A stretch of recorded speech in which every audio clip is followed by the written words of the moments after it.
مساء الخير متابعينا على مواقع التواصل الاجتماعي الخاصة بي كافة. اليوم راح أشوفكم مفاجأة. المفاجأة بالشخصية اللي هي مديرة الصفحات الخاصة بآمال حميد الشويلي. طبعا راح تشوفون المفاجأة ويا براء.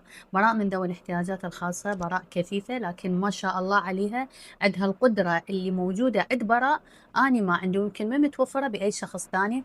راح تشوفون براء اللي هي مديرة الصفحات الخاصة بآمال حميد الشويلي. براء مرحبا. مرحبا.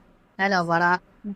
احكي للمتابعين انت اللي خلف الكواليس شلون تديرين الصفحات. طبعا أني دا أدير صفحات قصة آمال حميد الشويلي على مواقع التواصل الاجتماعي، فيسبوك، تيك توك، انستغرام. طبعا اللي متابعيش هم يعرفون انه انا ارد على التعليقات، بس هم ما يعرفون خلف الكواليس انه طيب الكابشنات شلون تكتبيها؟ عادي بشكل طبيعي اكتبها، واقدر ادخل على الذكاء الاصطناعي، واقدر اختار الكابشن المرتب واضيفه شنو بالكابشن. تحصيلك الدراسي براء؟ اني تربية انجليزي، مم. تربية بالرشد. تربية اي انجليزي. اي في براء بكالوريوس. براء بكالوريوس انجليزي. براء ما حصلتي فرصة عمل؟ لا ما حصلنا، انت تعرفين بعد مم. الدولة.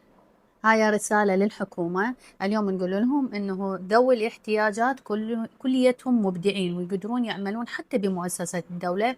فإن شاء الله نطالب بحقوق ذوي الاحتياجات الخاصة في مؤسسات الدولة، أن تكون لهم تعيينات، وبدل الخمسة اللي هم ما محصليها أصلا، يعني حتى ال5% ما محصليها.